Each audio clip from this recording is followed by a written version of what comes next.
आदिकाल की कुछ प्रमुख रचना और रचनाकार का नाम हम देखते हैं। उसको दो भागों में मैंने बांट दिया, एक अपभ्रंश का और एक संधि का। आइए हम लोग देखते हैं। पहले आदिकाल की रचनाओं को डॉक्टर गणपति चंद्र गुप्त ने, नाम याद रखना बच्चों, आदिकाल की रचनाओं को डॉक्टर गणपति चंद्र गुप्त ने तीन भागों में बांटा। पहला है धर्माश्रत, दूसरा है राज्याश्रत, तीसरा है लोकाश्रत। अब इसको हम लोग संक्षेप में समझ लेते हैं। धर्माश्रत में धर्म से संबंधित, जिसमें मुख्य है आपका जैसे बौद्ध धर्म। उस समय ये तीन धर्म, पहले से तो आप समझ रहे हैं ना कि हमारी सनातन परंपरा है, तो हमारे वैदिक धर्म ये चल रहे थे, लेकिन बाद में उस समय ये तीन धर्म प्रभावित किए हमारे उसको, धर्म को, समाज को। बौद्ध धर्म आया और बौद्ध धर्म में दो शाखाएं थी, आप पढ़े होंगे। बौद्ध धर्म में दो शाखाएं हैं, हीनयान और महायान। तो हीनयान तो नहीं, महायान जो शाखा थी उसी को बाद में वज्रयान कहते हैं। और वज्रयानी, जो वज्रयानी थे बौद्ध कवि, उनको हम सिद्ध कहते हैं। वही सिद्ध हैं, जो बौद्ध धर्म के वज्रयानी हैं वो सिद्ध हैं। सिद्ध जो कवि थे या जो सिद्ध हमारे संत थे, उन्होंने बौद्ध धर्म का प्रचार किया। तो हर में बेटा जब कुछ गड़बड़ी आती है तो दूसरा धर्म उदय होता है। उनमें नारी का सम्मान नहीं था, कुछ परेशानियां, तो उसके विरोध में क्या है कि उसके विरोध में कौन सा, तो नाथ संप्रदाय है, जिसमें गोरखनाथ जी प्रसिद्ध हैं, उनकी गोरखवाणी, फिर उनके से गोरखनाथ, ये नाथ संप्रदाय। फिर जैन मुनियों का जैन साहित्य। तो तीन साहित्य वहाँ हैं, सिद्ध साहित्य, नाथ साहित्य और जैन साहित्य।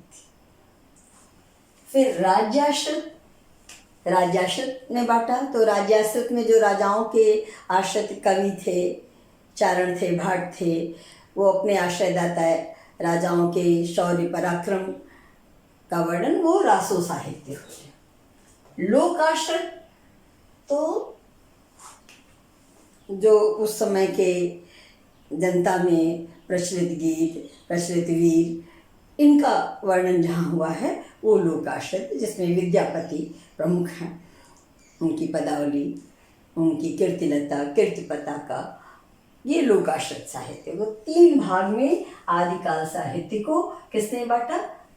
गणपति चंद्र गुप्त ने। सिद्धों का संबंध किस धर्म से है? बौद्ध धर्म से है। फिर नाथ, ये गोरखनाथ, जैन, जैन धर्म। चलिए अब हम इसके प्रमुख रचना और रचनाकार को देखते हैं। पौंचर्यु स्वयंभूदेव, ऋट्ठनेमिचर्यु हरिवंश पुराण स्वयंभूदेव, पंचमी नागकुमार चरित्र स्वयंभूदेव। अब पहले आप इन्हें देख लें। ये अपभ्रंश के वाल्मीकि कहे जाते हैं। अपभ्रंश के वाल्मीकि स्वयंभूदेव कहे जाते हैं। और बाद के इनके कवि पुष्पदंत आदि कवियों ने इन्हें संस्कृत के भास, भारवी की तुलना इनसे की है। तो ये आप एकदम याद रखें कि इन्हें आदि कवि वाल्मीकि के अपभ्रंश में किसको कहा जाता है? स्वयंभूदेव को कहा जाता है। और इनकी रचना, रचना के नाम सावय धम्म दोहा देव सिंह, महापुराण, 63 महापुरुष, गुणालंकारु, पुष्पदंत। पुष्पदंत बहुत ही प्रसिद्ध हैं, इनको याद रखिएगा। राय कुमार चर्यु पुष्पदंत, जसहर चर्यु पुष्पदंत, भविष्य दत्त कहा धनपाल, पाहुड़ देवा मुनि राम सिंह, पाहुड़ देवा मुनि राम सिंह का है। करकंड चर्यु कनकामर मुनि का, सिद्ध हेमचंद्र शब्दानुशासन आचार्य हेमचंद का हेमचंद्र।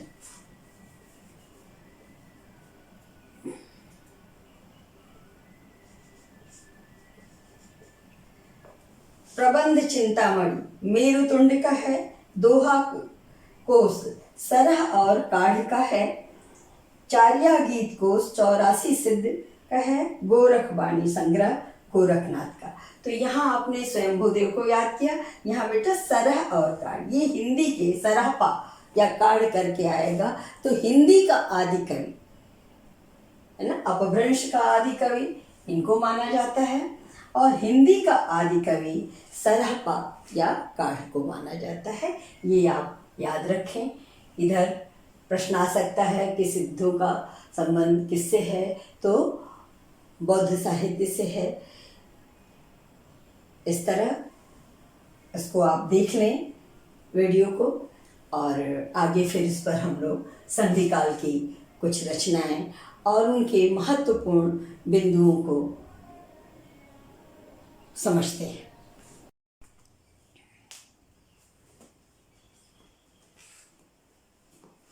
आइए आदिकाल की कुछ प्रमुख रासो ग्रंथ को, वीर रचनाओं को या लोकाश्रित जो हैं उनको हम लोग देख लेते हैं। संदेश रासक अब्दुल रहमान का है, बीसल देव रासो नरपति नाल का है। ये इसको बेटा आप थोड़ा अच्छे से याद करेंगे। ये बीसल देव रासो की ये विशेषता है कि ये वीर गीत कहा जाता है। एकदम से आप इसको याद रखें, वीर गीत। और रासो परंपरा में आदिकाल में जहाँ वीर गीत वीरों की रचनाएं होती थीं, रासो ग्रंथ थे, वहाँ ये जो बीसल देव रासो है, रासो तो है लेकिन यहाँ पर श्रृंगारिक रचनाएं है ना, श्रृंगार रस प्रधान है ये सब। क्योंकि ये राजा बीसल देव, और संक्षेप में ही मैं बताऊंगी, राजा बीसल देव और राजमती का वर्णन है, जिसमें बीसल देव अपनी प्रशंसा बार बार करते हैं तो राजमती बोल देती हैं कि अरे आपसे ज़्यादा बहादुर तो उड़ीसा के राजा हैं। बस वो नाराज होकर के चले जाते हैं। बाद में इस तरह इसको विरह काव्य भी आप कह सकते हैं। राजमती बहुत दुखी होती हैं विरह में, फिर संदेश भेजती हैं, तमाम घटनाएं। तो ये याद रखिए ये वीर गीत है, और इसमें 12 मासा का वर्णन है। 12 मासा यहाँ के हमारे कवियों ने जो वियोग वर्णन है वो 12 मासे का वर्णन किया है कि हर मास में नायिका क्या सोच रही है, कैसा ऋतु परिवर्तन है ना, ऋतु गीत हैं। और ये याद रखो बच्चों कि अधिकतर हम लोग ये सोच लेंगे ना कि चैत्र मास से शुरू होता है, तो वहाँ से 12 मासा जिसने भी वर्णन किया होगा आषाढ़ मास से शुरू होता है। किस मास से शुरू होगा? मान लीजिए प्रश्न आ ही जाए तो आप इसको ध्यान रखें। और बीसल देव की ये विशेषता कि ये वीर गीत है और ये श्रृंगार रस प्रधान है, विरह काव्य। चलिए आगे पृथ्वीराज रासो आप जानते हैं, पृथ्वीराज चौहान का वर्णन है, और इनके ये मित्र हुआ करते थे चंदबरदाई, जिन लोगों की मृत्यु भी एक संग में होती है। और इसमें नायक पृथ्वीराज हैं और नायिका संयोगिता हैं, और थोड़ा सा बढ़ा चढ़ा करके भी वर्णन मिलेगा आपको, लेकिन ये पूरी तरह से वीर काव्य है। और उनका चंदबरदाई की एक उक्ति बहुत प्रसिद्ध है कि 4 अंश 24 गज पर बैठा है सुल्तान मच्चू को चौहान।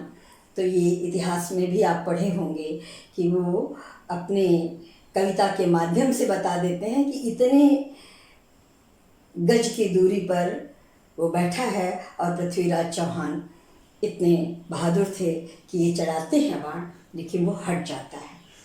चलिए इतना आपने समझा कि ये पूरी तरह ये रासो ग्रंथ वीर काव्य है, और इसके नायक पृथ्वीराज हैं और नायिका संयोगिता है। पृथ्वीराज विजय जैनक का है। आलखंड परमाल रासो जगनिक का है। याद रखें, आलखंड भी आ सकता है, परमाल रासो भी। ये बेटा परमाल रासो आए तो ये आप समझ लीजिए, आलखंड आएगा तो एकदम से सरल से जगनिक का है। और इसमें दो वीरों का, राजा का नहीं वर्णन है, ये महोबा प्रांत के दो वीर हैं, आल्हा और उदय, जो बहुत वीर हैं और उनकी वीरता का पूरा वर्णन इसमें आपको है। हमीर रासो सारिंधर, हमीर और अलाउद्दीन खिलजी का है हमीर की वीरता का। विजयपाल रासो नरसिंह भट्ट, वीर कृष्ण रुक्मणी राठा और पृथ्वीराज का लिखा हुआ। ढोला मारूर दुहा कुशल कल्लोल, बेटा इसके लिए है कि कल्लोल ने इसको लिखा है और 1561 में आके कुशल लाभ ने कुछ और इसमें जोड़ दिया, तो नाम अधिकतर कुशल लाभ का आता है।